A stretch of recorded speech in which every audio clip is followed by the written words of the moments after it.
Essa edição do PB Desporto pelo Mundo, a gente tem as nossas lives sempre às terças-feiras ao vivo. Hoje será gravada, feita aqui direto da bela cidade de Aveiro, famosa pelo seu passeio, né? Como a Veneza, de Veneza na Itália, aqui Aveiro é conhecido como a Veneza portuguesa. Ali o passeio que vai fazer daqui a pouco pelo Rio, passeio de 50 minutos, 45, 50 minutos, que dá fama à cidade de Aveiro, como também o seu famoso doce, né? O doce de ovos moles. E a gente vai abordar nessa edição, eu, Antônio Júnior, direto aqui hoje de Aveiro, no norte de Portugal. No Brasil, Antônio Manuel Góes, no Rio de Janeiro, e Fernando César, em Curitiba, no Paraná. Os confrontos da fase quartas de final da Copa do Brasil, temos um sorteio nessa semana, como também as partidas dessa última rodada da Copa Libertadores da América, que vai definir na última rodada as equipes classificadas à fase oitavas de final. Tudo isso e muito mais, é claro, notícias aqui de Portugal, notícias do continente europeu, após a nossa vinheta.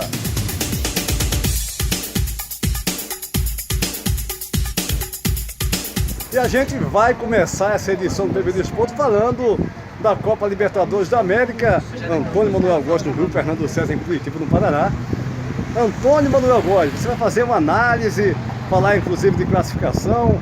E aí, Antônio Manuel Góes, Copa Libertadores da América, é o assunto, um abraço. Vamos aos clubes brasileiros e suas possibilidades nesta fase de grupos da Libertadores da América. No grupo A, o Racing jogava por 1 ponto em 2 confrontos até essa quinta-feira, antes do jogo com o Flamengo no Rio, e depois a Nublense em Buenos Aires para se garantir em primeiro. Com 12 pontos, podendo chegar aos 14, argentinos não seriam alcançados pelo rubro-negro, que, na melhor das hipóteses, chegariam como poderão chegar aos 11 classificados em segundo lugar, não mais que isso. A vitória do Flamengo por 2-1 foi um resultado, convenhamos, inerente ao processo de crescimento da equipe de Jorge Sampaoli, em doses homeopáticas, com previsíveis oscilações entre desempenhos de massacrar o adversário com equilíbrio da defesa ao ataque e outros nem tanto.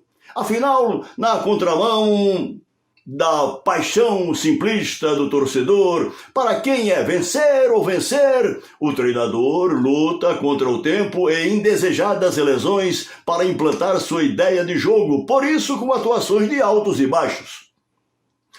Todavia, a vitória atendeu às expectativas de se aproximar do próprio Racing primeiro do grupo, na classificação, que só será ultrapassado em caso de derrota para a Nublense, não de todo impossível, mas improvável, em Avejaneda. O Flamengo jogará com o Lanterna Alcas no Maracanã. No grupo B, o Internacional reteve o passaporte para a próxima fase ao ceder o empate nessa quarta-feira ao Nacional de Montevidéu, que será seu virtual parceiro de classificação para as oitavas. O Colorado receberá no jogo de volta o colombiano Independiente e o Nacional terá em casa o Metropolitanos da Venezuela. No grupo C, Bolívar em primeiro e Palmeiras em segundo, ambos com 12 pontos, definirão suas posições no confronto direto que ocorrerá no Allianz Parque, na perspectiva de vantagem para o time de Abel Ferreira, claro. Um eventual empate garantirá ao Bolívar, todavia, o primeiro lugar da chave, pelo critério do saldo de gols. No grupo D, o Fluminense com 9 pontos poderá fechar na primeira posição diante do Sporting Cristal, agora em terceiro, enquanto o River Plate, na segunda posição com 7, terá a chance de assegurar a vaga contra o agora lanterna Strongest da Bolívia. O grupo E, com o Corinthians eliminado, está praticamente definido. Argentino Júnior em primeiro e Independiente del Valle em segundo, a depender do resultado do confronto direto que farão dia 28 na altitude de Quito. No grupo F, o Boca Juniors lidera com 10 pontos e jogará na Bombonera com o venezuelano Monagas, terceiro colocado. Mas o Deportivo Pereira da Colômbia, em segundo, não terá vida fácil contra o Colo-Colo, que, se vencer em Santiago do Chile, deixará a lanterna atual para garantir a classificação na segunda vaga de sua chave. No grupo G, brasileiros rumo às 2 vagas para as oitavas de final da Libertadores. Atlético Paranaense primeiro com 10 pontos e Atlético Mineiro em segundo com 9. O Furacão receberá o Lanterna Alianza de Lima, mas o Galo de Minas terá que derrotar o Libertad em Assunção e torcer por pelo menos um empate do time de Paulo Turra na Arena da Baixada, o que levaria os comandados de Kudê ao fechamento do grupo no topo do grupo G. Vamos aguardar então, Antônio Júnior. Aqui direto da passeio, né? Da Policeiro aqui em Avila. Eu vou agora direto de Antônio Manuel Góes para Fernando César falar também a sua opinião com relação à Copa Libertadores da América, os jogos dessa rodada, hein, Fernando? Um abraço. Tivemos então com a vitória do Flamengo sobre a equipe do Racing o fechamento da penúltima rodada da Libertadores. E com essa vitória, o Flamengo encaminhou bem. Seria, como a gente costuma dizer, um virtual classificado para o mata-mata, próxima etapa da Libertadores. Penúltima rodada que começou na última terça-feira com a vitória do Atlético Paranaense sobre a equipe do Libertad por 1-0. O Atlético fez bonito. Foi o primeiro brasileiro a garantir classificação para a próxima etapa. O Galo também com a vitória fora de casa, ocupando o segundo lugar com 9 pontos, tem chance mesmo contra um difícil Libertad. Na última rodada, eu aposto fichas de que o Galo tem chance sim de buscar a sua classificação. Pelo grupo B, o Internacional, segundo colocado, atrás do time do Independente de Medellín, também tem chances de buscar a sua classificação, mesmo que seja como segundo colocado, né? No caso, o empate daria essa condição para a equipe do Internacional. A decepção, sim, foi o Corinthians perdendo para a equipe do Independente del Valle por 3-0 e se desclassificando prematuramente no seu grupo, no grupo da equipe corintiana. Enquanto que o Palmeiras, no seu grupo, com a virada espetacular sobre a equipe do Barcelona, depois de estar perdendo por 2-0, o time do Palmeiras, que atravessa uma fase muito boa, espetacular, conseguiu a vitória de virada de 4-2 e, evidentemente, vai aí buscar o primeiro lugar na chave. Ele, o time do Palmeiras, que vai pegar exatamente o Bolívar. Ambos estão aí dividindo a liderança na chave com 12 pontos ganhos. Pois é, meu caro Fernando César, falando também da Copa Libertadores da América. O assunto agora, daqui a pouquinho tem notícias aqui da Europa, aqui de Portugal, é a Copa do Brasil. A gente teve o sorteio nessa semana, os confrontos América Mineiro e Corinthians, São Paulo e Palmeiras, o clássico paulista, Bahia e Grêmio, Flamengo e Atlético Paranaense. Eu vou começar contigo, Antônio Manuel Góes, a sua análise desses confrontos da fase quartas de final da Copa do Brasil. Fluminense, Atlético Mineiro e Internacional de Fortaleza, tidos como entre os de cima de nosso futebol, ficaram para trás das oitavas da Copa do Brasil. Agora as quartas de final terão jogos de ida na primeira semana de julho, com São Paulo e Palmeiras no Morumbi, América de Minas e Corinthians em BH, Flamengo e Atlético Paranaense no Maracanã e Bahia e Grêmio em Salvador. Com maior regularidade na temporada de 2023, o equilibradíssimo Palmeiras leva alguma vantagem sobre o aplicado São Paulo de Dorival Júnior, principalmente ao fazer o jogo da volta no Allianz Parque.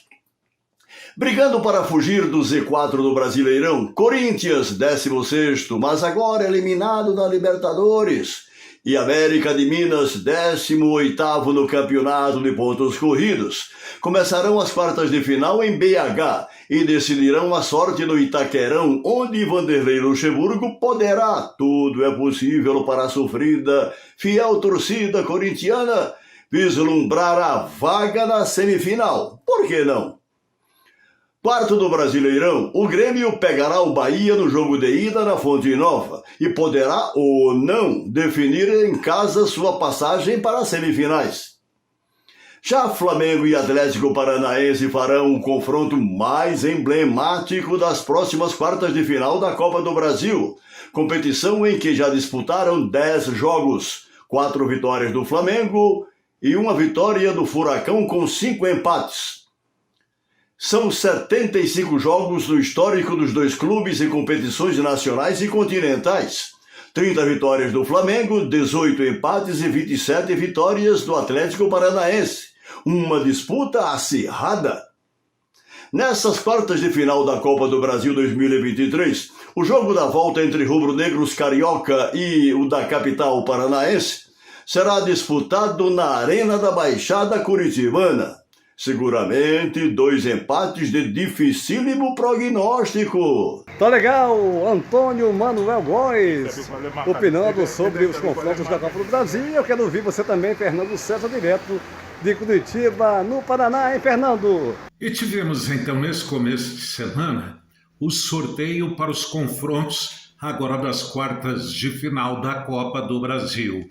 Confrontos interessantes, a começar pelo jogo 1, entre América e Corinthians. O Corinthians vai ter que ter mais juízo e futebol, justamente nos baseando pelo que ele fez nesse último confronto contra a equipe do Independente pela Libertadores da América. Bem, no jogo 2, um choque muito interessante, esse clássico paulista entre São Paulo e Palmeiras. O São Paulo vem se ajeitando sob o comando do Dorival Júnior e o mesmo acontece com a equipe do Palmeiras, que já há algum tempo atravessa um excelente futebol. No conjunto, é a equipe brasileira que vem apresentando o melhor futebol, de maneira que expectativa é o que não falta para esse confronto. No jogo 3, Bahia e Grêmio.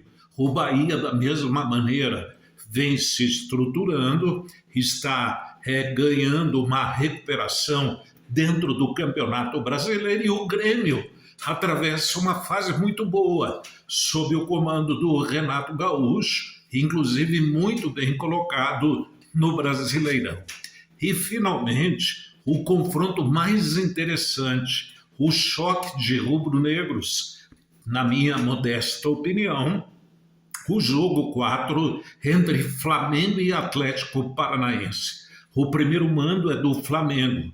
Essas equipes vêm travando grandes duelos na competição e no começo da semana, o Luiz Felipe Scolari, que foi acompanhar o sorteio, ele foi irônico e, no meu modo de entender, ele fez um comentário que não devia, cutucando aí, no caso, o Flamengo, a fera com vara curta, quando ele lembra que os confrontos mais recentes pela Copa do Brasil entre Flamengo e Atlético, ele lembrou que em 2019 deu Atlético, em 2020 deu Flamengo, em 2021 deu Atlético Paranaense, em 2022 deu Flamengo. Está empatada aí essa batalha. E aqui em Portugal, aliás, envolvendo um técnico português, José Mourinho, a Roma manifestando interesse em renovar o contrato com o treinador português do clube italiano até 2026. O Mourinho está fazendo um bom trabalho, foi vice-campeão agora da Liga Europa, perdeu na final por Sevilha, e há o interesse da diretoria de renovar com o técnico português. Por sua vez, o técnico Carlos Carvalhal, do Celtic de Vigo, não chegou a um acordo e não vai renovar com a equipe espanhola. Os clubes não, tanto o técnico quanto os dirigentes, não chegaram a um acordo que o Carlos Carvalhal está deixando a equipe do Celta de Vigo. Essa edição do TV do Esporte pelo Mundo vai ficando por aqui, convidando você para se inscrever no nosso canal, deixar o seu like, compartilhar nossos vídeos em suas redes sociais. A todos um abraço e até a próxima!